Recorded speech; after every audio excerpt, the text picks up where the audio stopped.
In 1983, NBC's Silver Spoons was coming off a successful first season. Both the network and the show's studio were eager to cash in on the show's success, and the logical move would have been a spin-off. Cut it out! Derek! I'm still looking at that stupid picture. The character of Derek Taylor, played by Jason Bateman, was originally planned as a one-off character appearing for just 3 minutes in the pilot. Creep face, you told me you were gonna go live with your father and you'd never have to come back here again. Well, you're here, just like I told you. But his performance and chemistry with Ricky Schroeder convinced the show's producers to keep him around. Hey, Derek.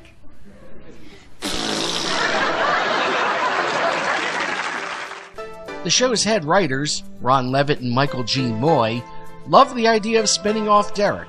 They even laid the groundwork for a spin-off in a second season episode. So they're still getting a divorce, huh? She's taking me to St. Louis, isn't she? When? Tonight. Tonight? The network was on board, the studio was on board, the writers were on board, and the star was on board. The spin-off was a go. Just one little problem. They didn't have the rights to do a spin-off. Silver Spoon's creators Martin Cohen and Howard Leeds each had their own new projects in development at the time, and neither of them was crazy about the idea of competing with a Silver Spoon spin-off. And since they technically owned the character of Derek Taylor, the creative staff had to retool quickly.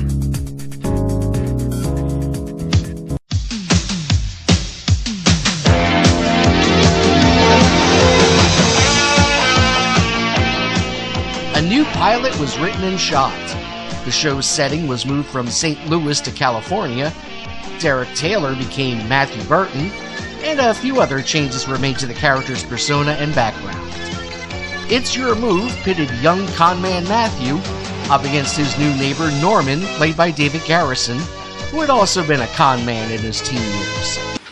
Hey, look, don't you see that every scam you try, I just turn it around on you? I mean, you're good. But let's face it, I'm better. So what do you say, huh? After Norman gets a job as Matthew's teacher and starts dating his mother, the two set out to disrupt each other's plans, much to the audience's presumed amusement. You're gonna laugh.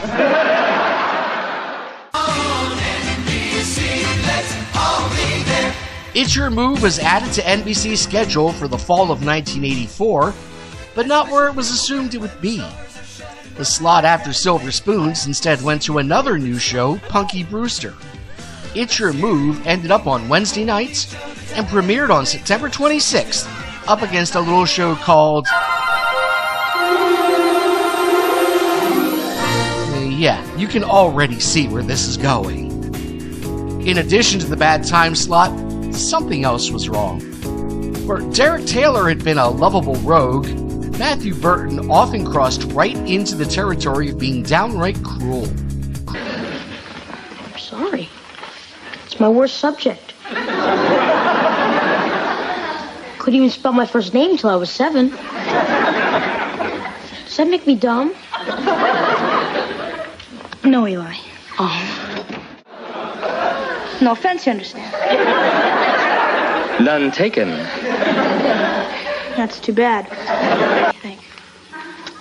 I don't know, Matt. Didn't make me quiver. Nothing makes you quiver that doesn't have filling in the middle.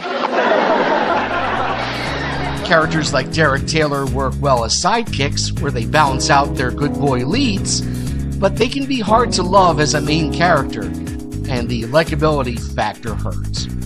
Ratings were anemic at best, but the show held on until January 2nd, when NBC aired the first part of a 2-part episode. The Dregs of Humanity! The Dregs of Humanity had Matt and his buddy Eli put together a fake band to cover up for Eli losing the money he'd been entrusted to hire a band for her school dance. Things things went well. Too well. What was that sucker's name? The Palladium. Palladium. They want the guys to do a concert for $20,000. Matt, what are we gonna do? I say we go for it. But the next Wednesday, when fans tuned in to find out what had happened, We interrupt our regularly scheduled programming to bring you the following report from NBC News. Have an opening statement. even though the episode did air on the West Coast, NBC never ran it in most of the country. So 90% of the show's viewers would have to wait until the show aired on cable years later to find out how the situation was resolved. And when the next episode finally aired on January 26th, the show had moved to Saturday nights and was in the middle of a retooling.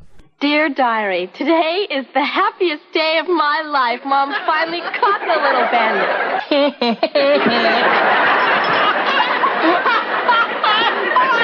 I suppose you never got caught. Yeah, but I never wore a suit like that. The show's attempts to soften Matthew's character and build up fan favorite Eli proved to be too little too late. NBC decided not to pick up the show for the rest of the season, and the final episode aired on February 23rd, 1985. Thank you. And good night.